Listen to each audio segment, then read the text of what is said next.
Jesus warned of this attack before the rapture. The spiritual trap no one is talking about. Have you ever wondered why your spirit feels heavier lately? Why prayer feels harder? Why your heart feels pulled in 100 directions? Why your thoughts feel more pressured than ever before? You're not imagining it.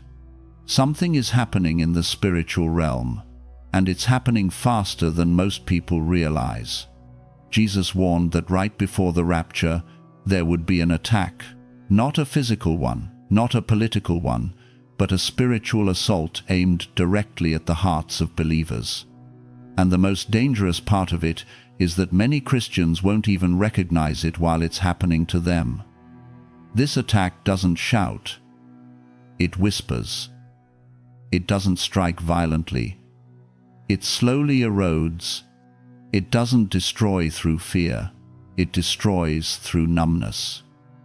Jesus warned that a coldness would enter the world, a darkness that would try to suffocate love, weaken faith, and drain hope from his people.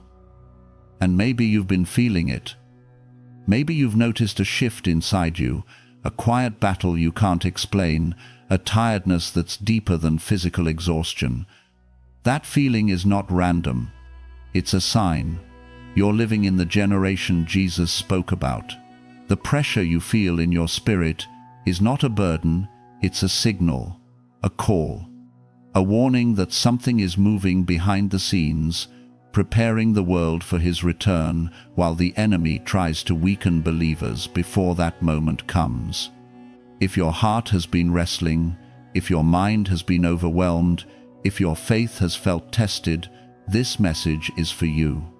Because the attack Jesus warned about is real, it is rising, and you need to understand it so you can stand strong when others are falling asleep. So lean in, listen closely. What you're about to hear may explain everything you've been feeling, and it may be the very thing that prepares your heart for the moment Jesus returns. Part 1. The invisible attack Jesus described. When Jesus warned his disciples about the last days, he didn't start by pointing to earthquakes, global conflict, or political chaos. He went straight to something far more personal, something that would quietly seep into the hearts of believers. He said there would come a time when darkness in the world would rise so intensely that it would begin to affect the spirit of the people who follow him. He warned that because sin would increase everywhere, the love of many would grow cold. And he wasn't describing unbelievers.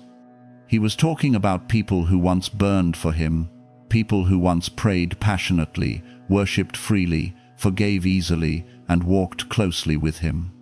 This attack is invisible because it doesn't feel like an attack at first. It feels like fatigue.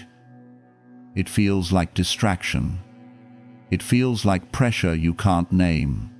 You start noticing that your spiritual fire doesn't burn like it used to. Your hunger for Jesus becomes weaker, not because you stopped believing, but because life feels louder than your spirit. You pray less, not because you don't care, but because your heart feels tired.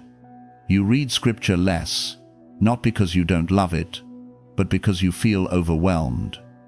It's not rebellion, it's erosion. Jesus warned this would happen before the rapture because he knew the enemy would shift his strategy. In the early church, persecution attacked believers from the outside, but in the last days, the attack would come from the inside through spiritual coldness, through weariness, through a subtle cooling of the heart. Satan doesn't need to destroy a believer who has lost their fire. He only needs to keep them numb. He only needs them drifting, distracted, unfocused, spiritually asleep. Maybe you've felt this happening. Maybe you feel the world feeding your fears and draining your faith. Maybe the constant flood of darkness around you, violence, hatred, sexual immorality, confusion, deception, has slowly begun to affect your heart more than you realized. Jesus warned about this, not to condemn you, but to alert you. He wants you to recognize the invisible battle so you can resist it before it fully settles into your spirit. The danger of this attack is that it doesn't ruin your life. It freezes it. Your love becomes dull. Your spiritual vision becomes blurry. Your urgency disappears. You start surviving instead of pursuing Him. You start watching the world more than you're watching for His return. And that's exactly what the enemy wants. He wants believers lukewarm, tired, distracted, emotionally numb, spiritually neutral. Because a numb Christian doesn't fight. A numb Christian doesn't pray. A numb Christian doesn't stay ready. Jesus warned that this spiritual coldness would be the climate right before His return.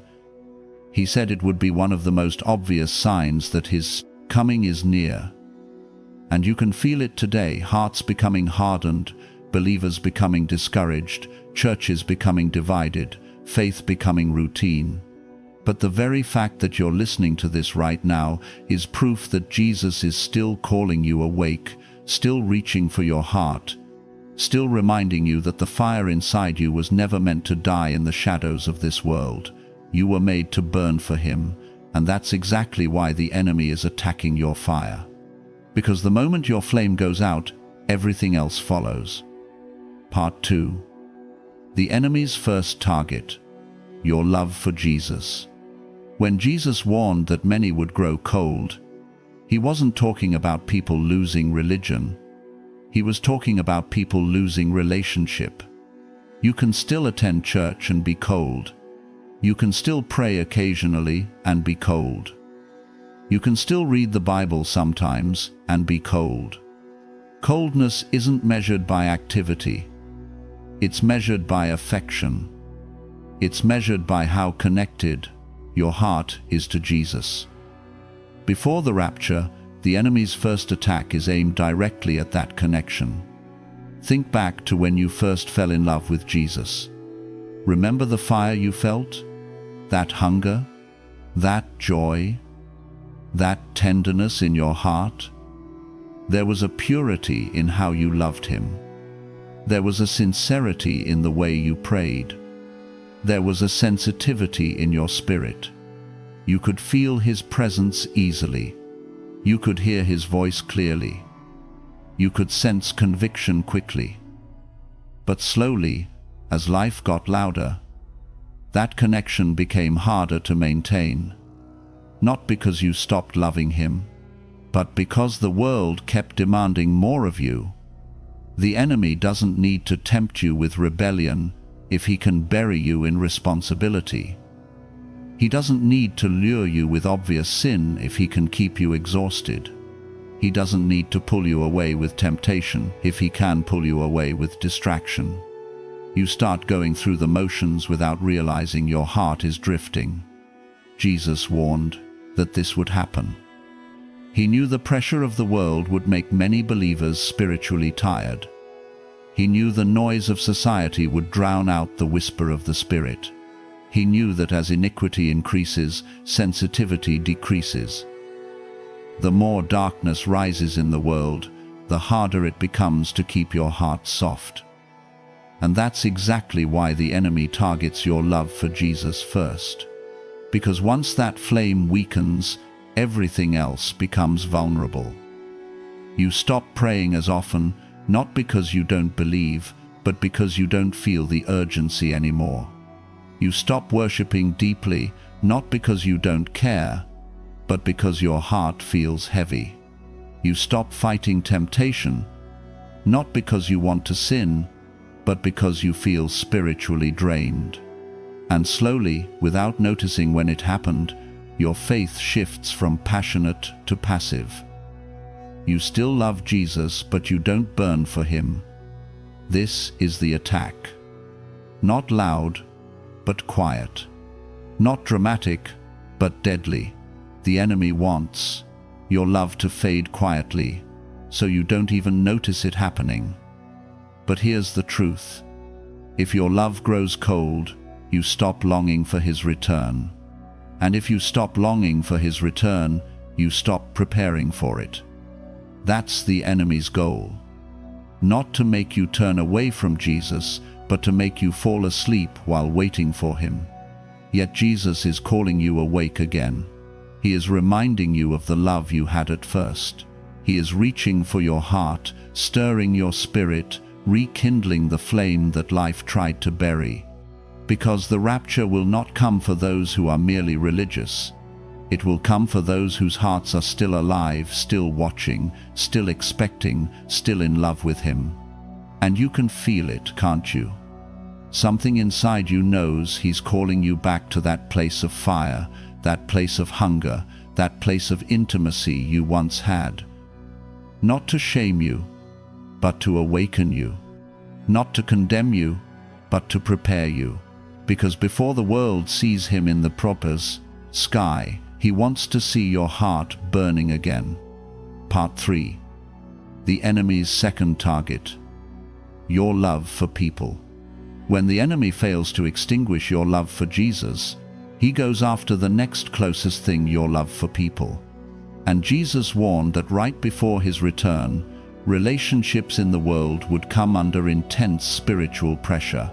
Hearts would harden, compassion would weaken, families would fracture, friendships would collapse, communities would divide, and even believers, those meant to carry the love of Christ, would begin to feel the weight of bitterness pressing in. You've probably felt this yourself. Maybe your patience isn't what it used to be. Maybe someone's words hurt you deeper than they should have.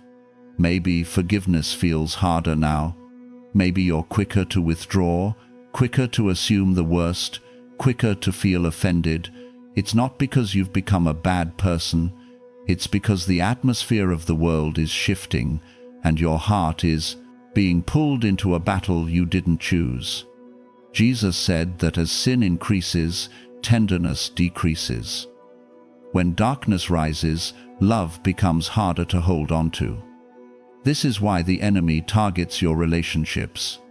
He knows that coldness spreads. If he can't make you stop loving Jesus, he will make you stop loving people. Because once love grows cold, division grows easily. When division grows, isolation follows. And isolation is where faith becomes weak. You weren't designed to fight alone. You weren't designed to heal alone. You weren't designed to walk this journey without connection. That's why Jesus said the world would know his disciples by one thing, love. So the enemy fights to break that love. He whispers to your wounds. He magnifies your hurts. He fuels misunderstandings. He pushes you to withdraw.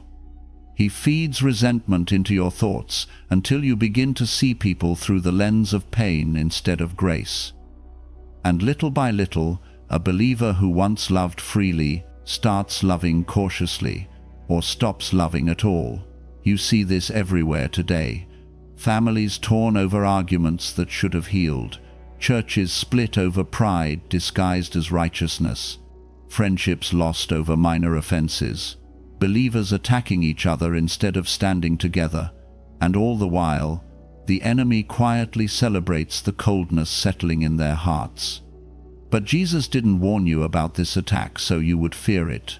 He warned you so you would recognize it, so you would guard your heart, so you would choose forgiveness before bitterness takes root, so you would choose grace before judgment consumes you, so you would choose compassion before coldness freezes your spirit. Because your love for people is connected to your readiness for his return. A hard heart cannot hear his call. A bitter heart cannot feel his presence. A divided heart cannot walk in unity with the Spirit. Maybe you've been hurt. Maybe betrayal left a scar you didn't ask for. Maybe someone close wounded you deeper than you like to admit. But Jesus sees that, and he is not asking you to ignore your pain. He's asking you not to let it shape you, because the moment your heart closes, the enemy wins. And before the rapture, he will do anything to close it. But Jesus can soften what life has hardened. He can heal what people have broken.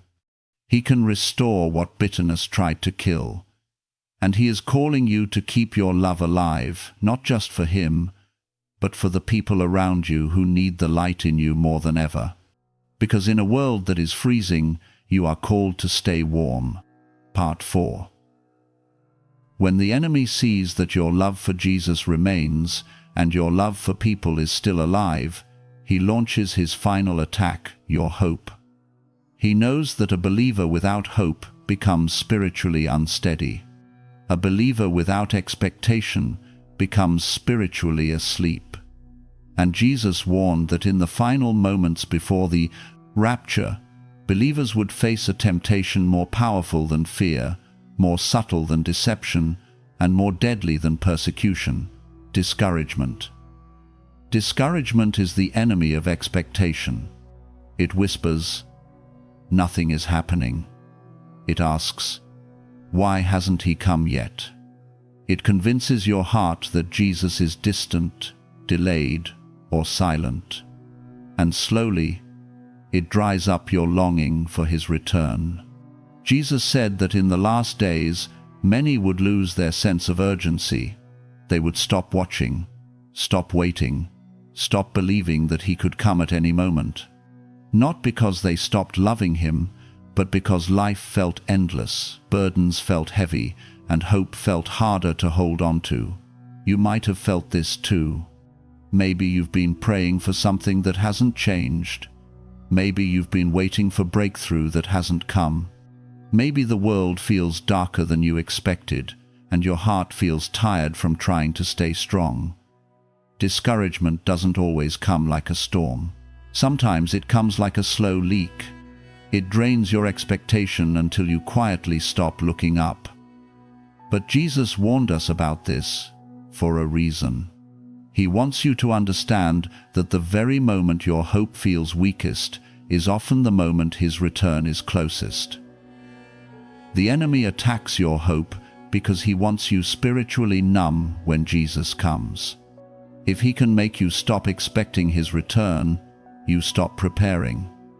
If he can make you stop preparing, he makes you spiritually distracted. And a distracted believer is exactly who Jesus warned about: the ones who didn't keep their lamps full, the ones who weren't watching when the bridegroom appeared. Hope is not passive. Hope is fuel. Hope is fire. Hope keeps you spiritually awake when the world is asleep. That's why Satan fights it. He wants you discouraged so that you stop lifting your eyes. He wants you overwhelmed so you stop listening for the trumpet. He wants you spiritually tired so you stop longing for the moment Jesus calls His people home. But Jesus doesn't want your hope to fade. He wants it stronger now than ever. Everything He told the disciples about the end was to awaken them, not discourage them. Every warning He gave was a message of love, a reminder that those who endure, those who hold on, those who keep their hope alive, will see Him face to face. Look at your life right now. Isn't it interesting that the more chaotic the world becomes, the more your spirit feels something stirring? That stirring is not fear. It's not anxiety. It's not confusion. It's the Spirit reminding you that you were never meant to sink into hopelessness. You were meant to rise with expectation. You were meant to see the signs and lift your eyes. You were meant to feel the urgency of the hour and stay awake. Your hope is not fading, it is being fought. And if the enemy is fighting it, it means Jesus is closer than you think. Part 5. How Jesus told us to defeat this final attack. If Jesus warned us that a spiritual coldness would sweep across the world before the rapture, He also made sure we knew how to overcome it. He never revealed danger without revealing a way of escape. And the key to defeating this final attack isn't complicated, but it is intentional. Because the enemy is not attacking your money, your health, or your reputation. He is attacking your fire, your love, and your hope. And Jesus gave us the exact steps needed to protect them. The first thing he calls you to do is guard your heart. Not with fear, but with attention. A heart growing cold never happens overnight. It happens through slow leaks, discouragement left unhealed, disappointment left unprocessed, sin left unconfessed, wounds left unattended. Jesus wants you to be honest about what is affecting you. Many believers today are spiritually struggling, not because they don't love him, but because they've ignored the slow erosion happening inside. Your thoughts. Watch your reactions. Watch what pulls you closer to him and what pulls you away. The second way Jesus equips you to defeat this attack is by staying connected to him, not out of religious duty, but out of relationship. In the last days, the enemy will try to make prayer feel pointless. He will make scripture feel dry. He will make worship feel distant. He will make spiritual things feel heavy. But that heaviness is the very sign that you must push through, not pull back. Because the moment you stop feeding your spirit is the moment coldness begins to settle. You don't maintain fire by feeling. You maintain fire by feeding. Jesus said, "Abide in me," because he knew the closer we stay to him, the harder it becomes for the enemy to enter our hearts. The third way Jesus prepares you is by calling you to active love. It is impossible for coldness to live in a heart that loves intentionally. You fight numbness by choosing compassion. You fight bitterness by choosing forgiveness. You fight division by choosing unity. You fight selfishness by choosing service. Every time you love someone who doesn't deserve it, you break the enemy's plan against your heart. Every time you forgive someone who wounded you, you melt the coldness trying to form inside you. Every time you show grace to someone who failed you, you protect yourself from the spiritual climate of the world. And the fourth way Jesus strengthens you is by reminding you to stay expectant. A believer who watches for his return is a believer who stays spiritually awake.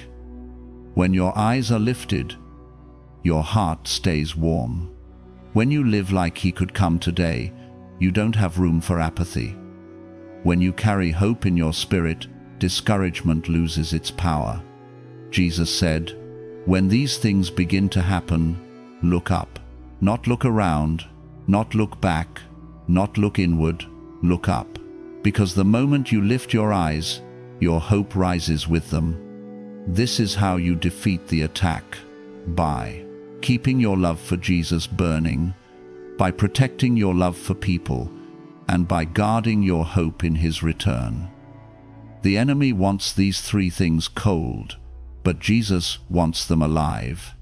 And the reason he wants them alive isn't just so you can survive the last days, it's so you can shine in them. Because the darker the world becomes, the brighter your fire can burn. The colder society grows, the warmer your spirit can feel. And the closer the rapture gets, the louder your hope should become. You are not weak. You are not failing. You are waking up. Everything you've been feeling is not a sign that you're falling away. It's a sign that Jesus is pulling you closer. He warned you of this attack because he trusts you to overcome it. He believes you can endure. He believes you can stand. He believes your heart can stay alive even in a freezing world. And the truth is, if the enemy is fighting you this hard, it means your fire is more dangerous to him than you realize. You are not losing your flame, you are learning to protect it.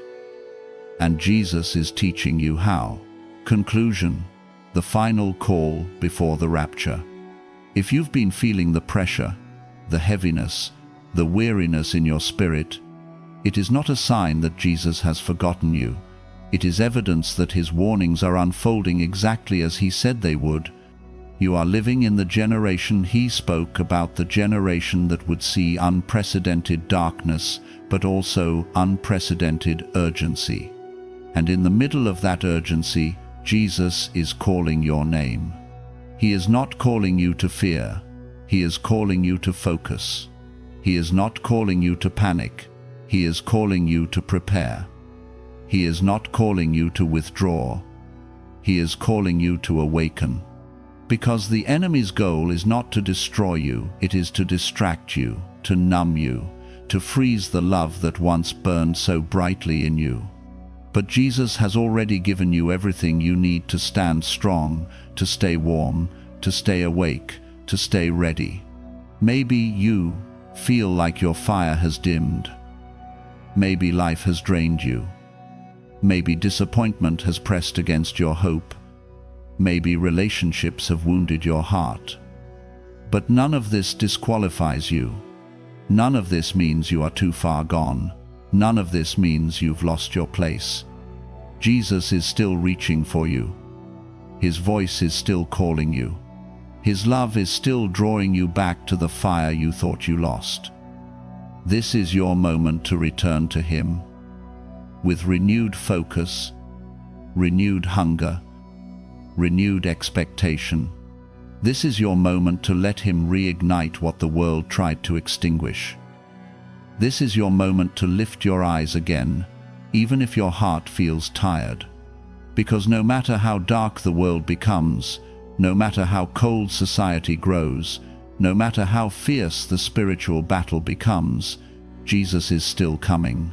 And He is coming for those whose hearts remain alive. You are not meant to be frozen by the times. You are meant to shine in them. And when the trumpet sounds, when the skies open, when the King calls His people home, I want your heart to be among the ones that rise, not because you were perfect, but because you were awake. Jesus warned us of this attack to remind us of one thing. You were never meant to face the last days in fear. You were meant to face them in fire.